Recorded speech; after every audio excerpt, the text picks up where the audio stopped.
Hello everyone, I'm Shindo and today I'm here to showcase another build guide, this time a Stormbrand build. Nothing too complicated, just a simple strong one if you're looking for a good scaling character to easily get into the more endgame stuff of the game. Since I know there are a lot of beginner players that watch build guides on YouTube, in order to learn more about the game and how to play it, I will go a bit into detail on what you need to do for the leveling, and by that I mean in the X stage of the game. Of course I won't dictate every move you have to do from start to finish, but try and help you have a better experience doing so. So if you're not interested in the leveling and just want to know what the late game progression looks like, then don't worry, timestamps are going to be in the description. If you're looking for something specific, check that out. So let's begin talking about the leveling. You can start using Spark at level 1, supported by added lightning damage. And when you hit level 12, you can switch it for Stormbrand and Arc. Stormbrand will be supported by added lightning damage, and at level 18, controlled destruction and concentrated effect. Later on, switch lightning damage for hypothermia. Arc will be supported by added lightning damage, elemental focus, and faster casting. At level 38, change faster casting for spell echo. You can also add Orb of Storms right from the start to help you against tankier enemies. Now for a bit of a complicated part, I was in need of some auxiliary damage abilities to help me with bosses, so I searched online for lightning builds to see what was normally used. Since I never played that much lightning skills, only an arc build, and that was a long time ago. But I eventually found some guys called PoE builds. They're pretty famous on YouTube, gotta give a shout out cause their Stormbrand build was awesome, and I actually made a lot of changes to my character because of them, and this was one of them. At around level 60, I advise you to buy some rare trap shaper gloves. So you can use the setup lightning spirit trap linked with control destruction, added lightning damage, and lightning penetration. If you don't understand what this means, don't worry, I will explain it a bit better later down the video. When it comes to gear, well, these are really nice whilst leveling up. I'm level 75 and I'm still using my tabla. Not recommended, but I don't have enough currency to buy an impulsa. If you don't have enough currency to buy the tabla, don't stress it, you can play without it just fine. And for your weapon, I would recommend playing all the acts with the Axiom Perpetuum. But if for any reason you can't obtain it, then just search for weapons with elemental damage, spell damage, and cast speed. And now let's talk about stats. For your armor, life, and elemental resistances, that's all. You only need to grab those two elements, they can make your character survive throughout the leveling stage pretty easily. For your jewels, these are stats you need to look for. Maximum life, very important, and then spell damage, lightning damage, and cast speed. For the bandits, kill them all, and get yourself 2 passive points for your skill tree. For your Pantheon, select the Soul of Lunaris and Garukhan. When it comes to the skill tree, there isn't a lot of explaining to do, just a simple and normal elemental, lightning life based tree.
So now let's talk about how my character is at the moment, and before doing so, I want to clarify a couple of things. Well, you might notice that my character is level 75, so how the hell do you call that an endgame build, you might ask?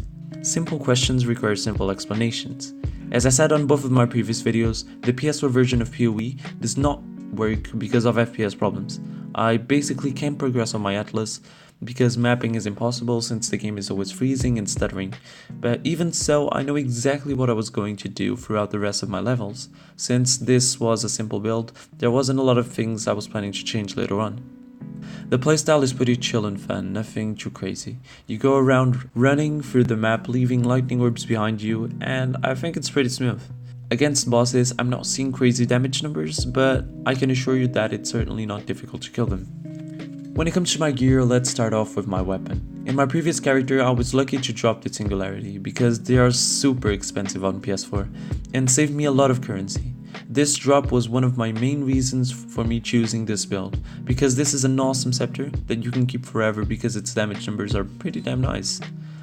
On my off hand, I have this unique shield. Once again, I'll thank PoE builds for showcasing me this because I had no idea this existed, and it's a pretty awesome pick to keep your brand recall setup on it.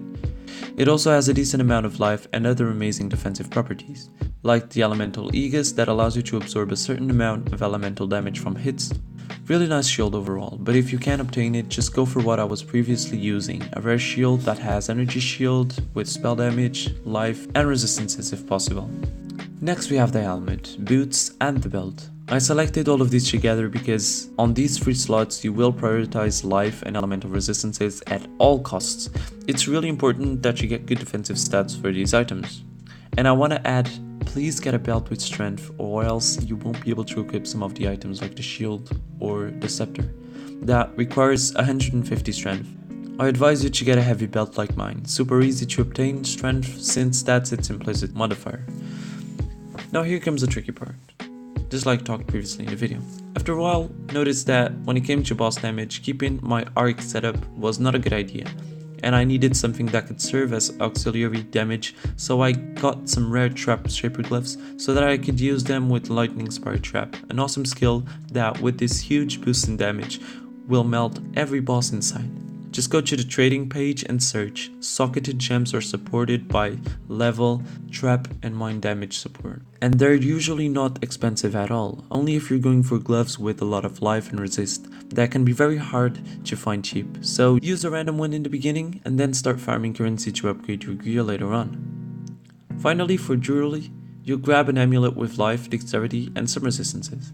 For one of the rings, grab life, mana regen if possible, and elemental resistances. And for your other ring, grab an essence worm to use your Wrath aura, or else it will be impossible because of the amount of mana reserved. I gotta admit, it's pretty mandatory that you have this, or else your damage will feel pretty short. Oh, before I forget, when it comes to flasks, even though I still haven't bought any, they are super important. You'll need 2 life flasks and search for these stats. Instant recovery, removes bleeding, and removes freeze on the other one. A quicksilver and an evasion flask, lastly an Adziris promise. Now let's talk about abilities, or more specifically gems. Your main skill of course is Stormbrand, and this will be the setup. Link it with concentrated effect, hypothermia, controlled destruction, added lightning damage for a 5 linked, and lightning penetration if you get a 6 link. For the gloves, as I explained it earlier in the video, you will benefit a lot from buying some rare shipper trap gloves, because this will allow you to melt bosses on a daily with your lightning spire trap skill gem. Just want to give you a little tip, buy some that have intelligence on them. Why? Well, it's very hard to find these gloves with 4 blue sockets, and with some intelligence you can at least have an easier way to transform all the sockets blue. For linked support gems, use added lightning damage, lightning penetration, and control destruction. For defensive setup, we can use the classic cast 1 damage taken and leave it at level 1, linked with increased duration and immortal call, leaving immortal call at level 3. You can also add a Val Righteous Fire in the sockets cause you won't lose anything by doing so. You'll actually only win more free damage, so fuck yeah. Then we have over here an Orb of Storm setup with the beautiful Curse Warlord's Mark that will give a ton of buffs like Leech and Endurance charges for example. The gem links will be Orb of Storms, Warlord's Mark, Curse on Hit, and Culling Strike. On your main hand, you'll just link Herald of Thunder, Faster Casting, and Flame Dash. On your Essence Worm ring, place your Wrath Aura, of course. And finally on your shield, link up Brand Recall with Empower and Arcane Surge, and lock this gem at level 7. This setup will allow you to run maps much faster, especially with this unique shield. I guess this is every important thing I had to say about this character, and honestly I wish I could have taken it further into the game, but that's impossible for a lot of people on console. I would say this is a really nice starting build if you enjoy the playstyle. You could without a doubt use it on the upcoming Flashback League. If you have any questions about the build, drop it in the comments because I respond to literally every comment, and if you enjoyed the video and want to see more from me, then be sure to subscribe and like the video. Thank you so much for watching, and see ya!